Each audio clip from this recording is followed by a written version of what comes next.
ये उद्देश्य है आप तक ले आने का कि आखिर आज के दिन ये जो इतना बड़ा किसानों का प्रोटेस्ट हुआ और क्या वजह है कि गाँव में लोग खेती से दूर होते जा रहे हैं। और उसके लिए हमने एक फसल का उदाहरण के लिए एक फसल को लिया है। और जो लोग भी थोड़े से भी गांव से जुड़े होंगे तो शायद सारी बातें आपके लिए नई नहीं होगी। केवल एक तरीका हम सामने रखना चाहते हैं कि आखिर ऐसी क्या वजह है कि खेती कहीं ना कहीं घाटे का व्यवसाय बनकर रह गया है। और वो भी तब जब इस देश की लगभग हम बार बार ये कहते रहे कि 70% आबादी जो है वो कृषि पर निर्भर है। और एक मोटे अनुमान के तहत 90 करोड़ लोग इस देश में खेती से जुड़े हुए हैं या खेती में से उनकी जीविका चलती है। तो बहुत महत्वपूर्ण है, अगर हम डेमोक्रेटिक कंट्री में रहते हैं, लोकतंत्र में रहते हैं, तो जिस देश की सबसे बड़ी आबादी जिस पेशे से जुड़ी है उसकी क्या रियलिटी है, क्या हालात है। तो एक उदाहरण के लिए हमने इसमें एग्रीकल्चरल प्रोडक्ट के रूप में केवल धान का लिया है। और धान के माध्यम से हम समझने की कोशिश करेंगे कि खेती की स्थिति आज क्या है और क्यों किसान हैरान परेशान हैं और क्यों वो चाहते हैं कि आइदर तो खेती में कोई बदलाव हो, नहीं तो वो खेती छोड़ना चाहते हैं। ये एक हाइपोथेसिस है, एक कल्पना हमने रखा कि मान लीजिए कि आज से दो पीढ़ियाँ पहले जब लोगों के पास ठीक ठाक ज़मीन होगी तो एक 25 एकड़ की ज़मीन के परिवार की हम चर्चा करें, क्योंकि एक इतिहास हमको देखना चाहिए कि जो किसान अच्छी स्थिति में थे, एक तरह से वो जमींदार कहलाते थे। जब उनके पास 25 बीघे के आसपास ज़मीन था वो परिवार सम्मानित था। और आज जब उनकी तीसरी पीढ़ी आ गई है तो वो किस जगह पर पहुंच गए। तो पहली चीज़ मान लीजिए एक सामान्य उदाहरण लेते हैं कि पहली पीढ़ी के पास 25 एकड़ के आसपास ज़मीन थी, उनके 2 भाई हो गए, फिर उनके 2 बेटे हो गए। तो आज के दिन उस परिवार के एक लड़के के पास 5 बीघे के आसपास की ज़मीन होगी, मतलब 5 एकड़ के आसपास उनके ज़मीन होगी जो उनके होल्डिंग्स बच गई। तो आज जो एक जमींदार कहलाता था वो almost lower medium class farmer के रूप में कन्वर्ट हो चुका है, क्योंकि परिवारों में ज़मीन का बंटवारा होता ही होता है जैसे जैसे फैमिली आगे बढ़ती है। तो एक समान समझ ये है। दूसरा क्या है कि अब वही परिवार जो कहीं न कहीं, मैं तो हम लोग प्रेमचंद का अगर आपने एक उपन्यास है गोदान, अगर उसका नाम सुना होगा, उस नायक की लड़ाई इसी बात की थी कि वो अपने को होरी महतो कहता था। महतो होना एक सम्मान की, जैसे चौधरी कहते हैं, महतो कहते हैं। तो महतो से एक लेबर बन जाने की पूरी कथा है वो गोदान। दरअसल उस चीज़ को भी हमने ध्यान में रखा है कि आखिर क्या वजह है कि प्रेमचंद का वो होरी जो है आज लेबर के रूप में कन्वर्ट होने की तैयारी में है। अब उसके पास वो किसान होने का जो सम्मान है वो नहीं बचा। अभी इसमें कुछ हमने इस पूरे प्रेजेंटेशन में कुछ चीज़ें, मूल बातें जो रखी है वो भी हमने पहले ही उस पर डिटेल में रख दिया है कि जो हम मजदूरी रख रहे हैं, मजदूरी का जो पैसा तय करें कि एक मजदूर का जो श्रम है वो मनरेगा के हिसाब से, जो मनरेगा का वेज है लगभग 200 रुपये के आसपास, और जो उसी में जो स्किल लेबर है, हमने किसान को एक स्किल लेबर के रूप में माना है और उसका 350 रुपये के आसपास एक एवरेज लगाया है कि अगर वो किसान प्रत्येक दिन अपने खेत पर काम कर रहा है तो उसकी मजदूरी भी एटलीस्ट अगर उसको मिले तो 350 रुपये के हिसाब से उनको पर डे मिलना चाहिए। और जो लास्ट पॉइंट है कि खेती का हमेशा हम ये चीज़ कहते हैं कि जो भारतीय कृषि है वो प्रकृति के साथ जुआ है। प्रकृति जब साथ दे देगी तो आपकी फसल हो जाएगी, और प्रकृति अगर साथ ना दे तो अच्छी खासी फसल जो है वही खेत में सड़ जाती है, रुक जाती है। वो जो लोग उससे जुड़े हैं उसको जानते हैं। उदाहरण ये है कि मान लीजिए 5 एकड़ ज़मीन है और उसके जुताई के लिए जो अगर हम ट्रैक्टर लगाते हैं, या अब तो ट्रैक्टर ही चलता है, तो 1500 प्रति एकड़ के हिसाब से अगर उसके पास 5 एकड़ ज़मीन है तो 7,500 रुपया एक धान की फसल के लिए उसको कम से कम केवल उसके ट्रैक्टर के खर्चे के ऊपर, जुताई के खर्चे के ऊपर उसको आए। ठीक है। दूसरा, जो खेती के लिए, जो खास करके धान की खेती का जो सबसे महत्वपूर्ण पहलू है, आप जो लोग जुड़े हैं जानते होंगे, वो डायरेक्टली धान नहीं लगता है खेत में। उसके लिए मोरी पहले जो है उसका बिचरा बीज बोलते हैं उसको तैयार करना होता है और फिर उसको उखाड़ के खेतों में लगाया जाता है। तो मान लीजिए कि अगर हम 5 एकड़ ज़मीन के लिए हम अगर अनुमान लगाएं कि कितनी जो बीज लगेगा, खाद उसके जो बीज लगेंगे 80 रुपये प्रति केजी के आसपास, क्योंकि बीज महंगा हो जाता है।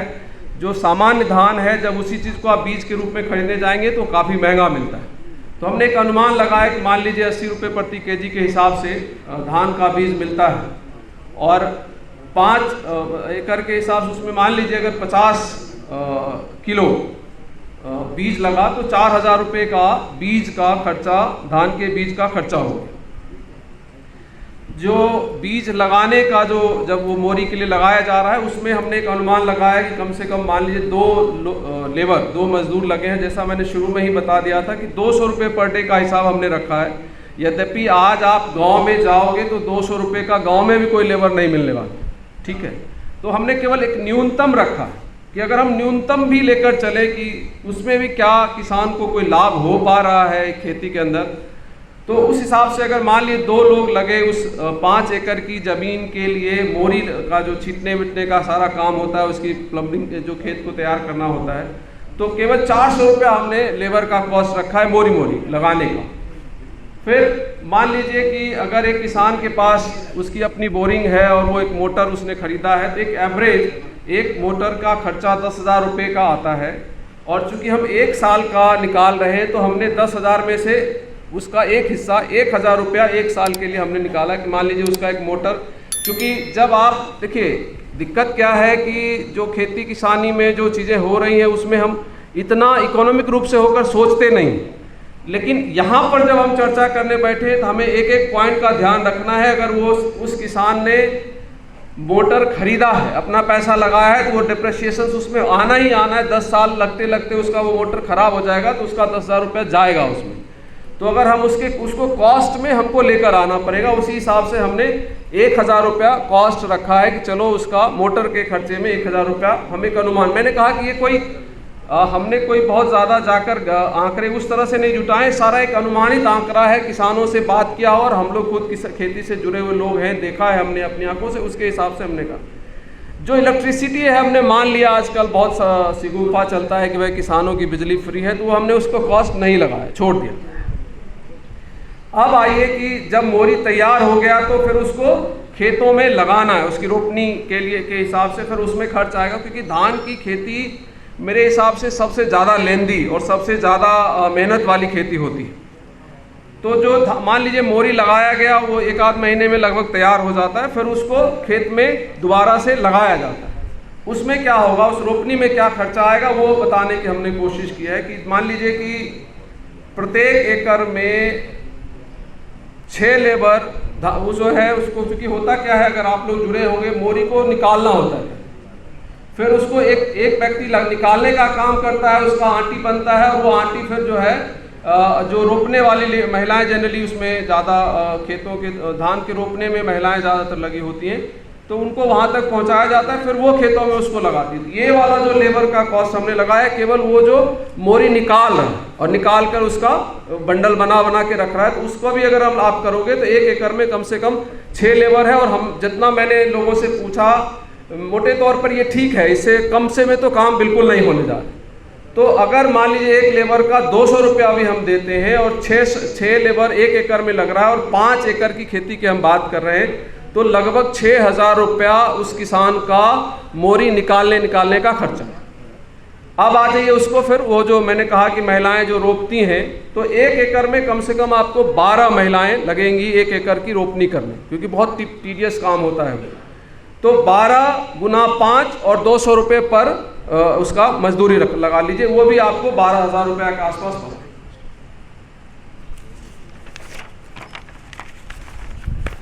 फिर आ जाता है खाद और पेस्टिसाइड की बात, क्योंकि ये लगना ही लगना है। आजकल जिस खेती को हम लोग देख रहे हैं उसमें ये हमने जब किसानों से पूछा तो ये बताया गया कि लगभग 2 बार वो यूरिया डालते हैं धान की खेती। और एक अनुमान के अनुसार कि मतलब 1 केजी एक जो बोरा होता है यूरिया के, एक बोरे में पहले शायद 50 केजी हुआ करता था, उसको घटा के अब 45 केजी कर दिया गया। 5 केजी केवल प्राइस बोरे के ऊपर जो है प्राइस पहले जैसा दिखे तो इसमें एक चालाकी जो की जाती है वो की गई है। तो अब जो 50 केजी का बोरा हुआ करता था वो 45 केजी का बोरा लगभग हो गया। और उसमें मान लीजिए कि जो 2 बार लगता है तो वो आपको मोटा मोटी अगर आप लेगो तो 335 रुपये का एक बोरा यूरिया का हमने एक अनुमान लगाया, और 7 और 2 बार हमने देना है, तो उसका अगर 335 गुना 7 गुना 2 करोगे तो वो लगभग 4690-4700 रुपये के आसपास यूरिया का खर्चा जो है किसान को उस 5 एकड़ जमीन पर लगता है। उसको डिटेल डीएपी में भी उसी तरीके से हमने लगाया है, तो वो डीएपी का, चूंकि एक बार डीएपी डालते हैं वो लोग, जैसा हमें बताया गया, तो 4500 रुपये के आसपास डीएपी लगेगा। उसी तरीके से पेस्टिसाइड 2 बार छींटने की जरूरत पड़ती है उस खेत को, मतलब फसल, क्योंकि पिछले दिनों अगर आपने देखा होगा, आज से 3 साल पहले टिड्डे ने बहुत आतंक मचाया, तो रही जो पूरी खड़ी फसल होती है, जब लोगों को आशा होती है कि इस बार ठीक ठाक फसल आएगी, तो पता चलता है टिड्डा पहुंच जाता है, कोई पहुंच जाता है, तो उसके लिए भी एटलीस्ट अगर वो करें तो 1600 रुपये के आसपास उसको पेस्टिसाइड का खर्चा उस किसान को 5 एकड़ जमीन पर आना है। और ये जो सारा काम है, खाद छींटने से लेकर डीएपी डालने से लेकर और पेस्टिसाइड का, उसका अगर हम लेबर कॉस्ट हमने एक मोटे तौर पे लगाया कि भाई इसमें जो लोग खाद छींटेंगे या पेस्टिसाइड डालेंगे, उसका एक एवरेज हमने निकाला, तो वो 1400 रुपये के आसपास उसको, ये मतलब 9 हमने ये दरअसल ये 1400 गलत लिखा गया, वो 1800 रुपया है, प्रिंटिंग मिस्टेक है। 9 लेबर हमने रखा कि ये पूरे 3-4 महीने में खाद डालने से लेकर और पेस्टिसाइड करने के ऊपर 9 लेबर का खर्चा पड़ेगा, तो 200 गुना 9 1800 रुपये के आसपास वो लेबर कॉस्ट उस किसान को पड़ना। फिर एक मोटे अनुमान पे हमने ये रखा कि अगर वैसे तो अगर धान की खेती केवल आप अपने ग्राउंड वाटर से करना चाहोगे कि उसको अपने मोटर से डाल लें, तो वो तो बहुत महंगा पड़ने वाला है।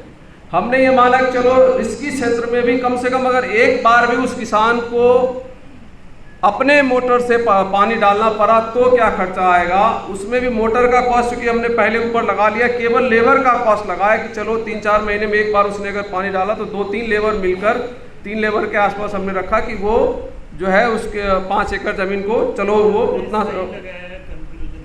हाँ, तो ये 600 रुपये के आसपास उसका पड़ेगा। जब धान की फसल कटने से लेकर उसको उसमें थ्रेशरिंग से लेकर उसमें भी काफ़ी उस किसान का खर्चा होता है। और एक जो 12 अटिया पे 1 अटिया लेते हैं वो जो धान काटने वाले होते हैं, फिर उसकी थ्रेशरिंग होती है। जो थ्रेशरिंग के ऊपर हमने एक जो थ्रेशर मशीन अगर किसान ने खरीद रखा है तो एक एवरेज खर्चा मान ली उसका 1000 रुपया उसका साल का डिप्रिसिएशन का हमने लगाया। और जो लेबर कॉस्ट है, 5 दिन मान लीजिए 5 लेबर प्रत्येक दिन काम करेगा, 10 दिन तक काम करेगा, तब जाके वो पूरी धान की फसल 5 एकड़ की बाहर निकल कर आ पाएगी, तो वो कुल 10,000 का खर्चा है। एक जो खर्चा है जिसके ऊपर हमारा बिल्कुल ध्यान नहीं जाता, इसलिए ये पूरा प्रेजेंटेशन का मूल यही है जो हमने जिसकी तरफ हम ध्यान ले जाना चाहते हैं। हमने ये अनुमान लगाया कि हम करते क्या हैं, हम किसान ये सोचता ही नहीं है कि उसने भी 6 महीने इस फसल के ऊपर प्रत्येक दिन लगाया है, रोज वो अपने खेतों पर जा रहा है और उस धान की मॉनिटरिंग कर रहा है, उसका भी कुछ श्रम बनेगा, वो उसकी तरफ उसका ध्यान नहीं जाता। हम सोचते हैं कि चलो हमारी खेत है, हमारे लेबर का कोई महत्व नहीं, हम उसकी कमाई में जोड़ते हैं। हमने एक अनुमान लगाया कि चलो 350 रुपया, चूँकि हमने कहा था किसान को हम स्किल्ड लेबर के रूप में रखते हैं, उसको हर चीज़ के ऊपर ध्यान रखना है, किस दिन खेत में खाद डालना है, किस दिन पानी डालना है। अगर उसने थोड़ी भी गलती की तो सारी की फसल वहीं धरी की धरी रह जाएगी। उस हिसाब से अगर वो 6 महीने उस खेत पर काम कर रहा है और 30 दिन के हिसाब से, तो वो एक इम्पॉर्टेंट पहलू है जिसकी तरफ किसान का ध्यान नहीं जाता। वो 63,000 रुपये के आसपास उसका बनना चाहिए। अगर वो किसी और इंडस्ट्री में काम कर रहा था तो 350 रुपये पर डे के हिसाब से उसको कम 63,000 रुपया उसको मिलना चाहिए, जिसकी तरफ हमारा ध्यान नहीं जाता। इसको अगर आप देखोगे तो टोटल कॉस्टिंग जो है 1,17,690 रुपये का एक 5 एकड़ के ऊपर उसकी कॉस्ट लगती है। आइए जरा इसको लाभ का हम ये 1940 रुपया, ये इसमें हमने एक मोटा अनुमान रखा कि भाई जो उसका उत्पादन है वो 18 क्विंटल के आसपास प्रति एकड़ का होगा। तो उस 18 एकड़ का 1940 मतलब 18 क्विंटल मतलब 90 क्विंटल के आसपास उसको धान उस 5 एकड़ फसल में हुई, तो उसका जो आमदनी हुआ वो है 1,74,000 रुपये। ठीक है, कुल प्रॉफिट है 56,310 रुपये। उसमें साथ जो चूँकि धान की फसल में लेवारी नेवारी बोलते हैं, अलग अलग लोग उसको बोलते हैं। एक अनुमान हमने किसानों से पूछा था तो उन्होंने कहा 20-22 हज़ार 21 हज़ार रुपये के 20 हज़ार रुपये के आसपास का उनको लेवारी का पैसा भी मिल जाता है। तो उसको अगर आप देखेंगे तो ये कुल मिला के आपको पड़ेगा 50, 20, 70 और 77-78 हज़ार रुपया जो है उसको आमदनी हुआ किसान को। लेकिन जो एक इम्पॉर्टेंट पहलू और है जिसकी तरफ हमारा ध्यान बिल्कुल नहीं जाता, आपने ये मकान, ये हॉल आज किराए पर लिया होगा, इसका कुछ तो किराया लगेगा ना। आप जिस घर में हम रहते हैं उस घर के किराए की हम चिंता नहीं करते, लेकिन हमें अगर मजबूरी में किसी और घर में रहना पड़ा तो हमें किराया देना पड़ता है, तब हमें घर का महत्व समझ में आता है। एक किसान जो जिसका 5 एकड़ लैंड है उसका मिनिमम अगर वो किराए के रूप में वसूलना चाहेगा, इसका हमने और भी तरीका इसमें बताया है हमने। जैसे कि अगर कोई बटाई के ऊपर आप खेत लेने के लिए जाओगे तो कम से कम 1 एकड़, अगर आपने कहा कि हमें 1 एकड़ लैंड लेना है खेती करने की, तो लैंड ओनर आपसे कहेगा 12,000, 15,000, 16,000 रुपये हमको इसका साल का आप दे दो, आपको जो मर्जी आए खेती करो। तो अगर खेत हमारे पास है तो उसका कुछ तो लगेगा ना, वही 16,000, 15,000 हमको अपने खेत का भी तो एक रखना पड़ेगा। वो अगर अनुमान लगा लिया तो आप मोटे तौर पर ये देख लो 80,000 रुपये का लैंड का केवल उनका किराया बनना चाहिए, जो हम जिसकी तरफ किसानों का ध्यान ही नहीं जाता कि ये भी हमारे तरफ से जा रहा है। इसको अगर आप करोगे तो वो नेट जो है उसका जो निकल कर आता है वो लगभग 2,500, 2,000 रुपये के नुकसान में वो खेती कर रहा है। केवल ये बात है क्योंकि हम उस तरफ बिल्कुल भी ध्यान देते ही नहीं है कि जो किसान की मजदूरी लग रही है और उसका जो खेत है उसका भी कोई किराया हो सकता है, उस तरफ हम नहीं जा पाते हैं। इसीलिए अभी खेती मोटे तौर पर लोग चला पा रहे हैं। जब उनको ये ज्ञान हो जाएगा कि इसी खेत को हम किराए पर दे दें बजाय इसके कि हम खुद इसमें श्रम लगाते रहें, तो उसको ये फिर वो खेती करना नहीं चाहेगा। और ये आप में से मेरी भी खेत बटाई पर हमने देखा, अब किसान बटाई पर खेत करने के लिए तैयार होते ही नहीं है क्योंकि उनको पता है इससे बहुत ज़्यादा लाभ नहीं। लास्ट पॉइंट ये है कि क्या करना चाहिए। तो और बार बार किसान ये कहते हैं कि जो सरकार हमको एमएसपी दे रही है वो हमारे लागत के ऊपर नहीं, वो अनुमान ही गलत तरीके से लगाया जा रहा है पूरा। और संभवतः ये हो सकता है कि ये जो 2 चीज़ें हमने कहा है उस तरफ सरकार का ध्यान जाता ना हो और उसके आधार पे एमएसपी तय की जाती है। तो दुनिया में कोई भी ऐसा व्यवसाय जिससे लाभ ना हो वो कौन करना चाहे। और जिस देश की 90 करोड़ आबादी ऐसा व्यवसाय कर रही है जिसमें उसको लाभ नहीं है, उस देश के प्रॉस्पर होने या उसके आगे बढ़ने या उसके रिच होने, धनी होने की हम कल्पना कैसे कर सकते हैं। उस देश में बराबरी आएगी, समरसता आएगा। और जो खास करके चूंकि कृषक समाज में ज़्यादातर हमारे समाज के लोग हैं जिनके लिए आज हम डिस्कशन करने बैठे, तो ऑब्वियस है कि हमारी स्थिति में सुधार नहीं होना, क्योंकि हमारा व्यवसाय का बेस खेती है और खेती मोटे तौर पर घाटे का सौदा हो चुका है। और एक चीज़ और है, जो इंडस्ट्रियलिस्ट भी अगर इस चीज़ को देखते हो उनके लिए एक मैसेज है इसके अंदर।